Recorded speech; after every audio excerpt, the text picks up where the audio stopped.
Welcome to LSE IQ, a podcast from the London School of Economics and Political Science, where we ask leading social scientists and other experts to answer an intelligent question about economics, politics, or society.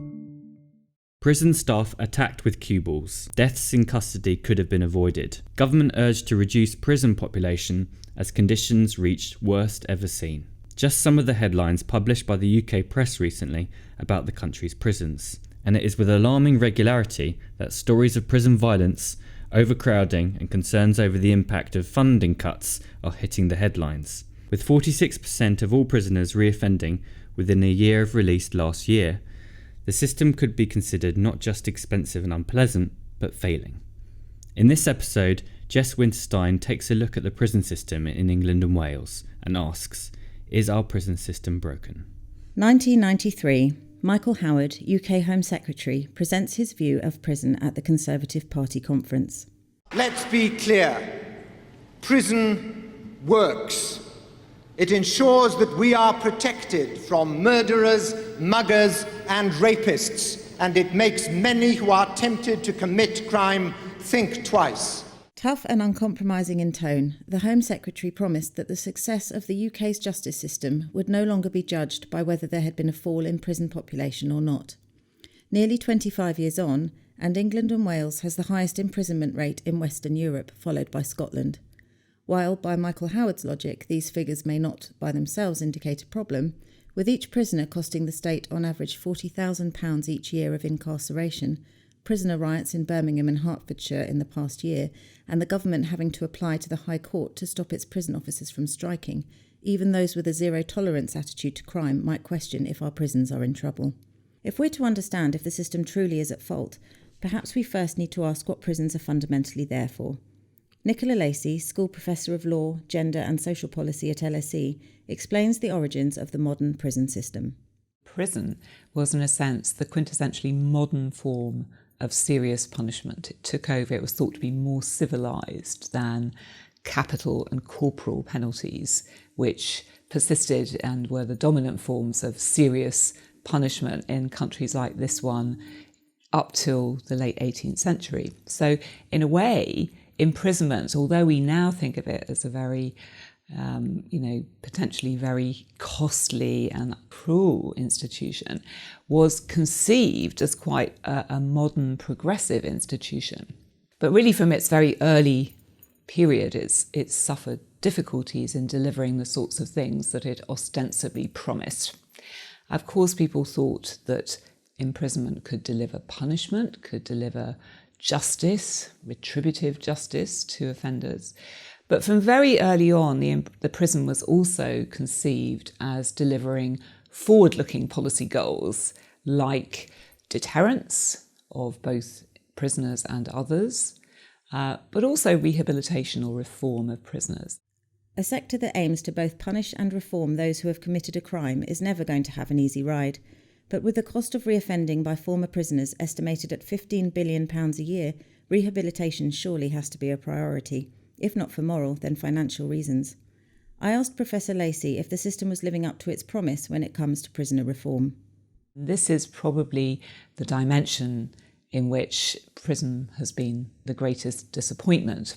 And in some ways, to be fair about it, I think you'd have to say that when you ask yourself fair-mindedly, why do prison systems have so much difficulty reforming their subjects, their inmates, the people sent to them, is that most people who go to prison for a relatively short period of time.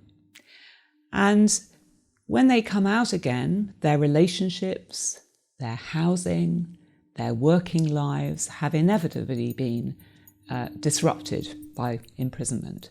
So however good their experience of imprisonment has been, however much education they've had, however much drug and alcohol counselling, however much social training, psychiatric care, therapy, none of which happens to a very great degree, by the way. But even if they'd had all that, when they come out again into a very demanding real world, it's very hard for them to get back into the system. Of course, some people do it, but it's a very tough thing for prison to counter that broader and much more pervasive and long-lasting social environment. So rather than giving people the chance to take stock and reflect, the act of imprisonment itself can make it harder for prisoners to turn their lives around on release. And with 38% of young offenders alone reported as having returned to crime within 12 months of leaving prison last year, the highest level for more than 10 years, it certainly seems that prisons have a fair way to go before they can be judged a success on these terms. Simon Bastow, an LSE Fellow in the Department of Management, agrees that there are many challenges to rehabilitating those in the system. The idea that we can put people in prison and expect prisoners to suddenly rehabilitate vulnerable and excluded or complex individuals is a sort of managerial absurdity, really. And it's amazing, really, that throughout the 90s and 2000s, the prison service didn't have a target for rehabilitation; it had a target for pretty much everything else. Hundreds of targets, key performance indicators, but not one for the extent to which it rehabilitates. To the government's credit, it's begun to focus much more explicitly on rehabilitation, which is a good thing. We're not talking about a revolution here. We're talking about some very, very incremental improvements in the rehabilitation rates, or reoffending rates, rather. Earlier this year, the UK government appeared to acknowledge that the system was failing to adequately rehabilitate, with Justice Secretary Elizabeth Truss promising the biggest overhaul of prisons in a generation. A new Prisons and Courts Bill would for the first time set out in statute that the purpose of the prison system is safety and rehabilitation. I asked Professor Lacey if this might be a turning point. So rehabilitation, reforming people, educating them, treating them in prison is the great idea that is rediscovered every 10, 20, 30 years ever since the prison was created. And it's hard to deliver on.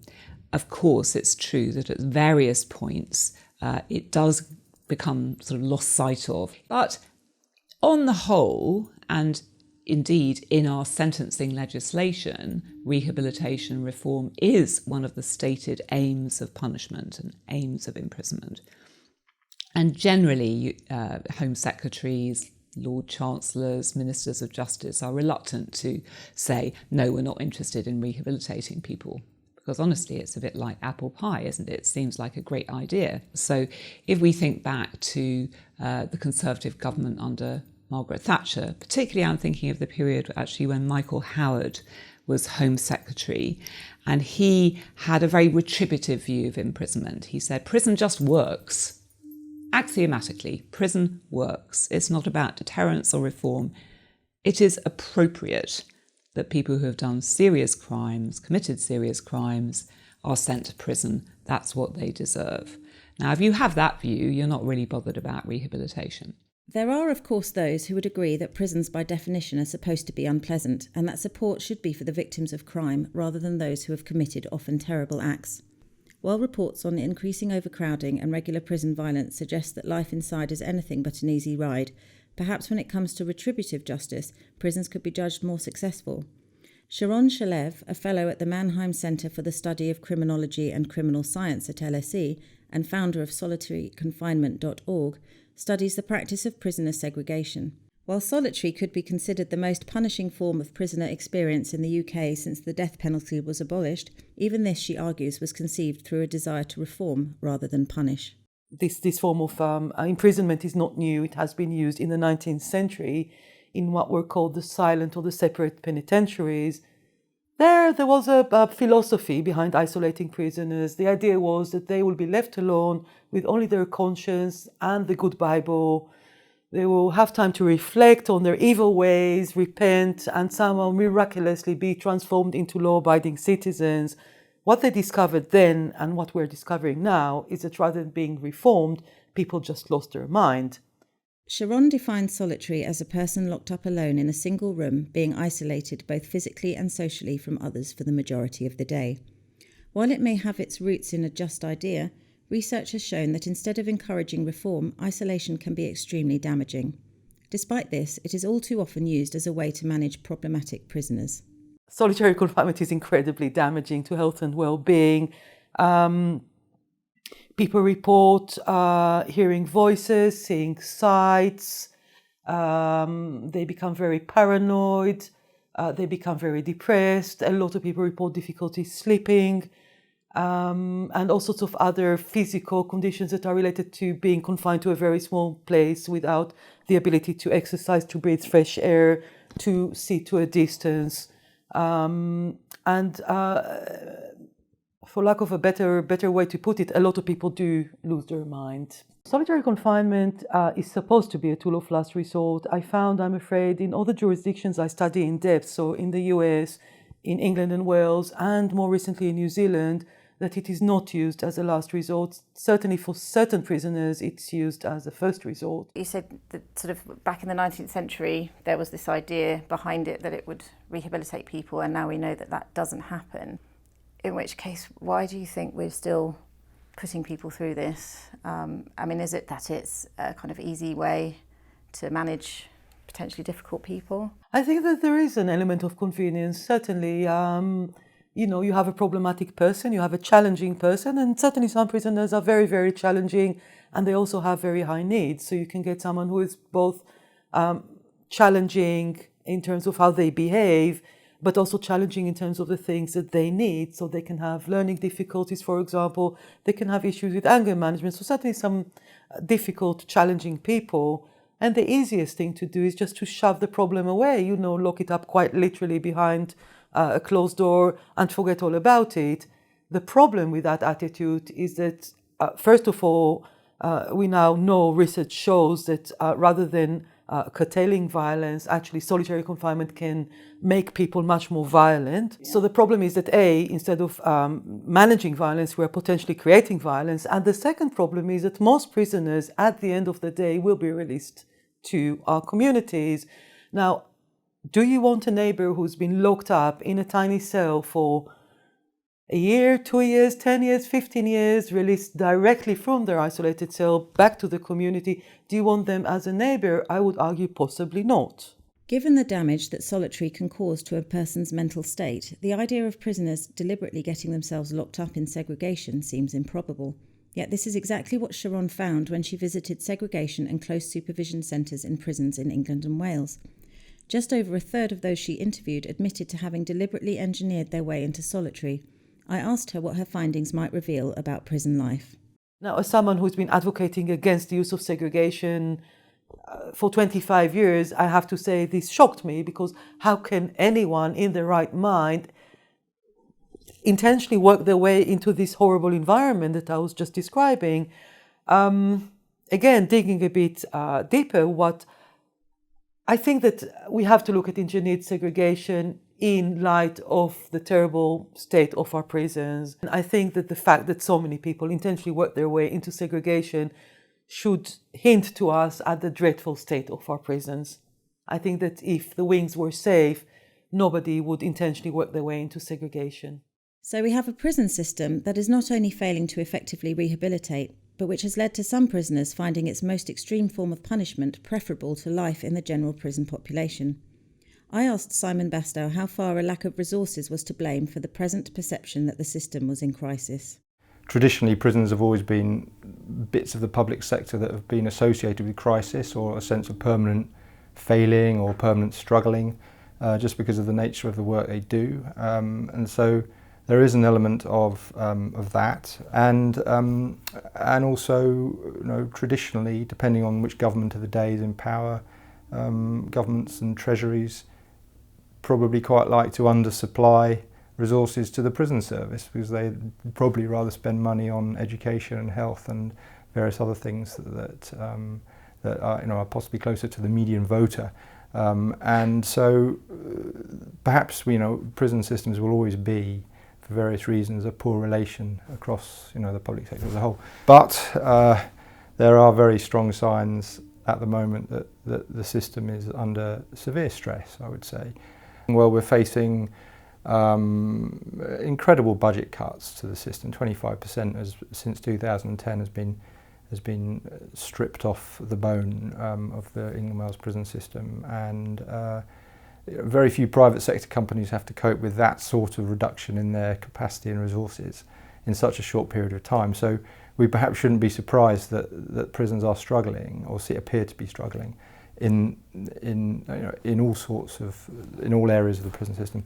So there is that. We've had some really high-profile examples of violent incidents and investigative journalistic insights into disruption, chaos, lack of regime in institutions, and they might be prisons, but they're also immigration detention centres and secure training centres and all of these institutions that exist in and around the criminal justice system. So that's very worrying. I mean, what is going really badly wrong is this sort of cost cutting, but cost cutting without the underlying systems to compensate for that. So if you just cut costs without the capital underneath to absorb all of the fewer people, then that's very, very dangerous, and that's where you get into problems. Okay, so you can't just sort of cut 25% of the budget mainly by getting rid of having early retirements, and I mean 80% of the prison services it costs is staff, so it has to come out of staff. So you have to do that. You have to look at that seriously and think, how much can the system take really. Nicola Lacey also highlights lack of funding as a reason that the prison service is struggling to effect real reform of prisoners. There are two problems about rehabilitation in prisons. The first is that the prison experience is a relatively small experience compared with the rest of somebody's life. Second problem, of course, is finding the resources and the skills and the policy tools to really deliver as best one can rehabilitation in prisons. And this is where I think the current situation of prisons in this country is such that even the relatively modest rehabilitative gains that can be made in humane, well-resourced, well-staffed prisons are not being made because our system is starved of resources, not well managed, piecemeal in its accountability, and really a very shaming thing, actually. This lack of investment means that many are still housed in an antiquated and unmodernised estate, despite a growing prison population. It was partly as a response to overcrowding and to spread the costs of housing prisoners that the UK government allowed privately managed prisons in the 1990s. There are currently 14 private prisons operating in the UK. I asked Simon how public-private prisons differed and if the answer to at least some of the strains on the state system could be more privatisation. It's undoubtedly the case that public sector prisons have been undercapitalised and underinvested in and don't have much technology in and really have been relying on what you and I would think as obsolete systems in a digital era. So across many local prisons where there are lots of people in the reception and there's a big book and prisoners come in maybe from court or from another prison and have all their things written down in a large ledger.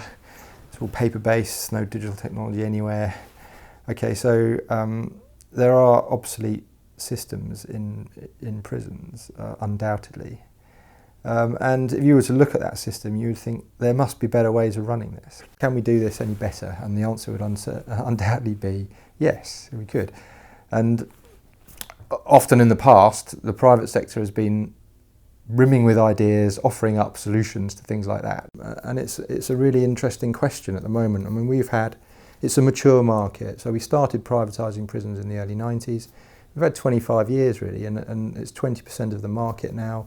It's matured really, and 3 companies have this share of the market. And there's, like it or not, there's quite a lot of knowledge and experience in the private sector.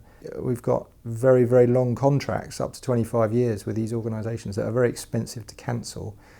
And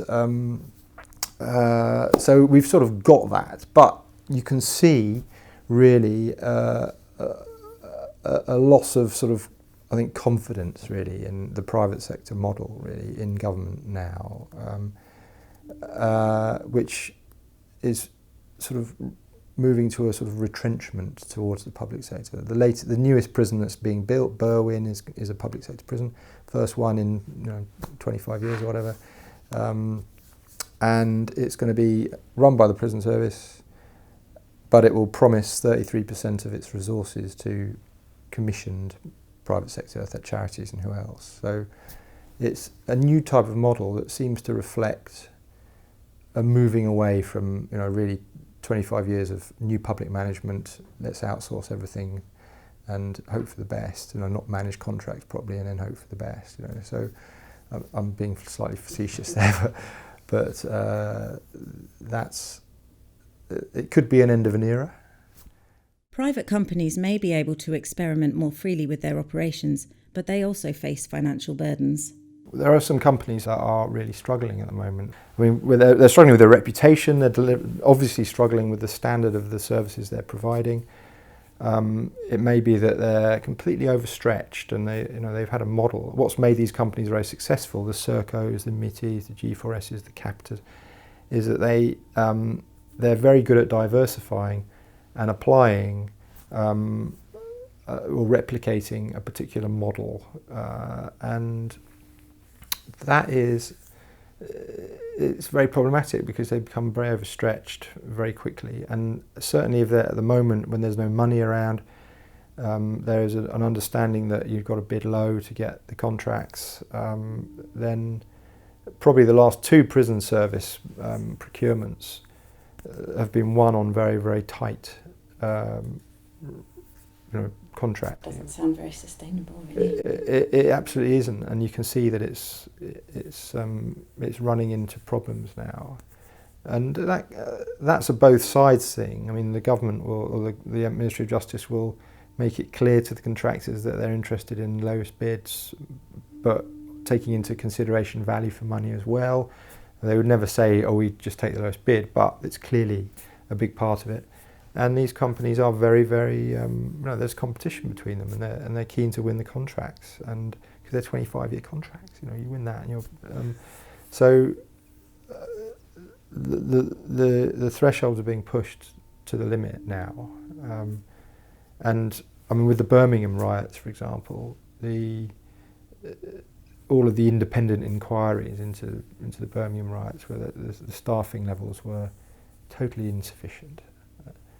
So maybe we've reached a point now where it's not sustainable really anymore. If both the financial and operational pressures facing both public and privately run prisons are unlikely to be eased any time soon, what options are there to improve the system's outlook? Professor Lacey co-authored a report for the British Academy which argued that the government should seek to reduce the prison population by framing prison as a final resort.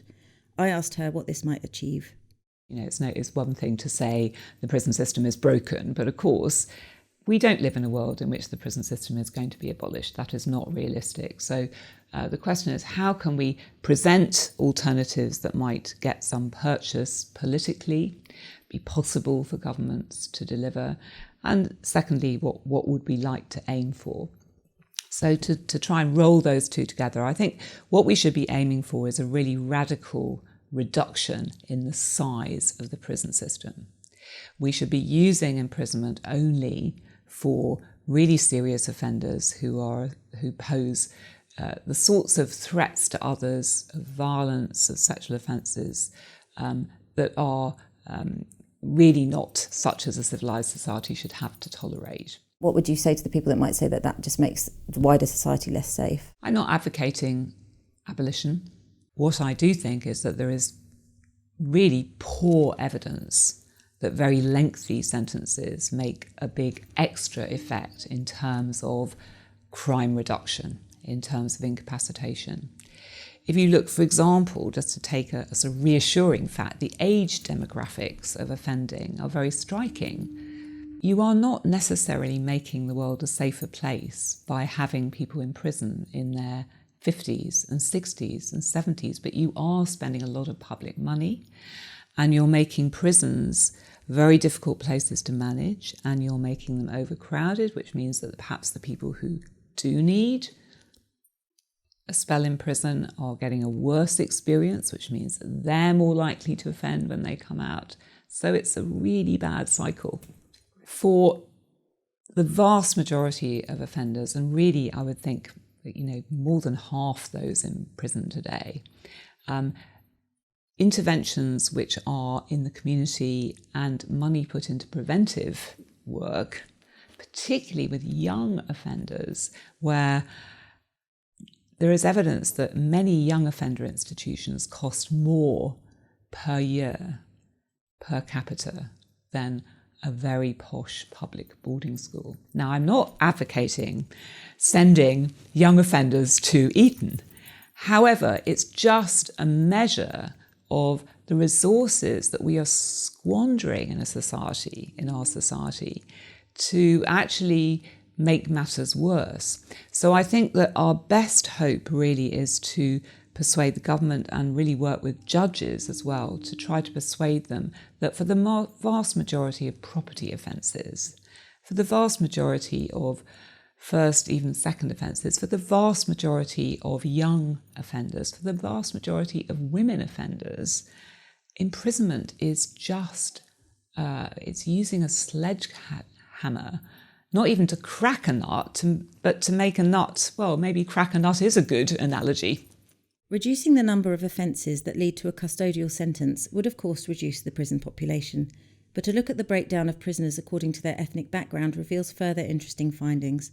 Sharon has visited prisons across the world, and one commonality they appear to have is an imbalance when it comes to the ethnic backgrounds of those imprisoned for criminal offences. Another thing that I found in New Zealand, which is similar in the US and in England and Wales, is the racial makeup of segregation units. Now, to some degree, the makeup in segregation units was very similar to the makeup of prisons more generally, which is to say a massive overrepresentation of non-white people, or BAME, as we call them in this country, in segregation units. So just kind of to illustrate, so in England and Wales, we found that whilst people of white British origin made around 80% of the, they made a similar percent of the prison population, 73.1%, and 70.6% of the segregation population. So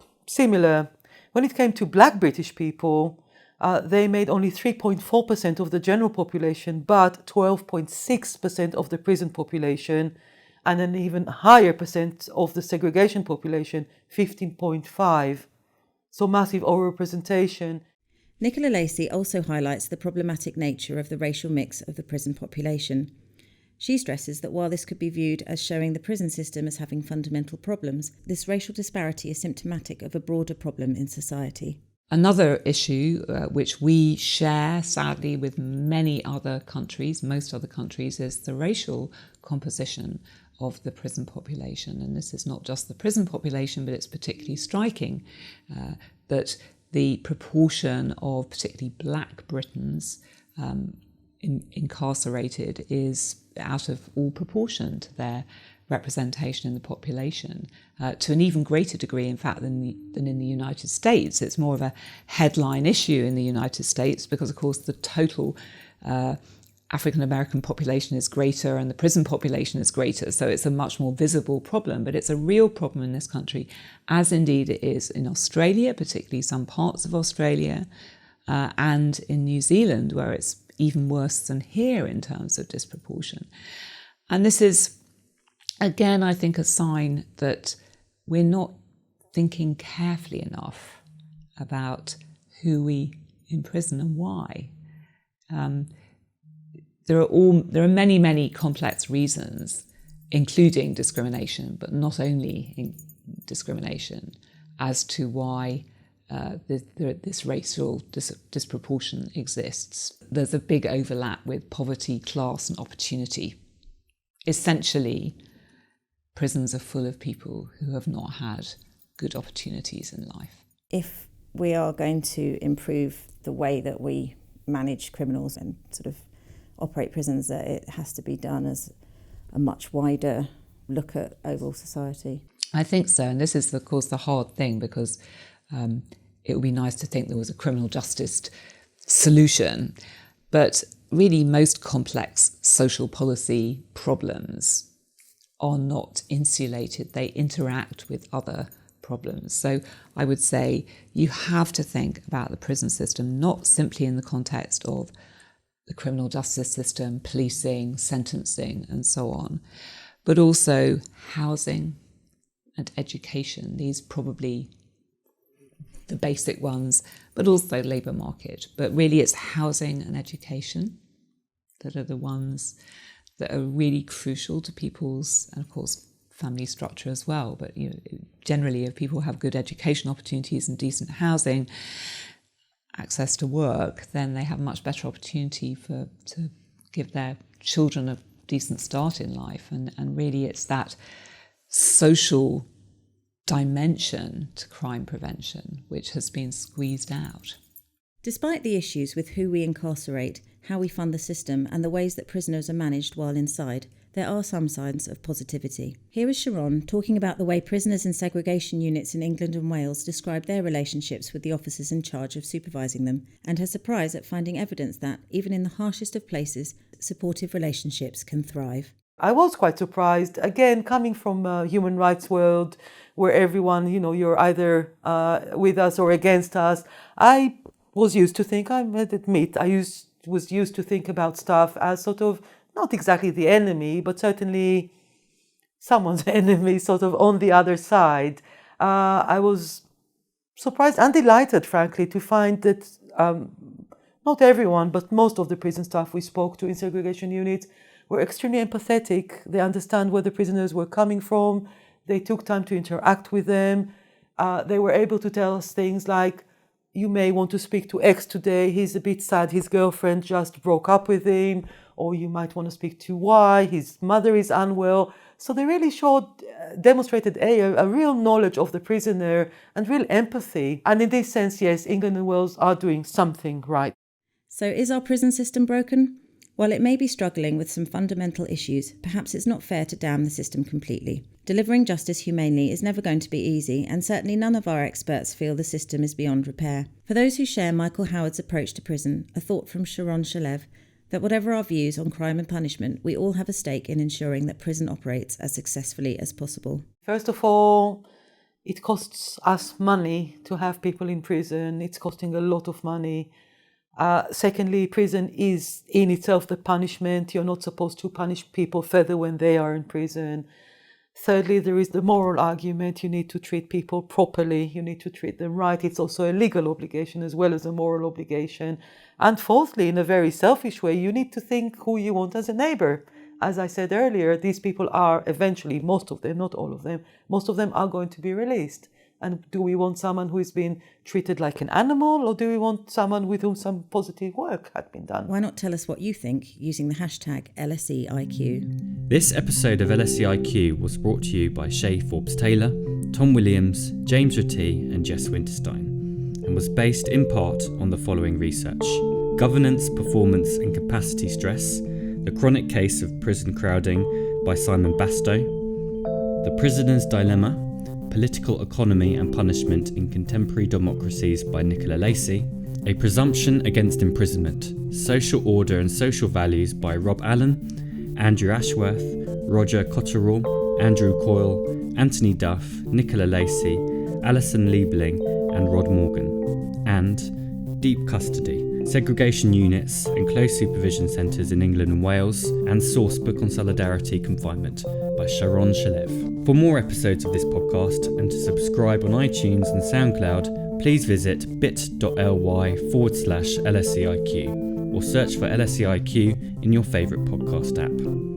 See you next time when we ask, why is social mobility in decline?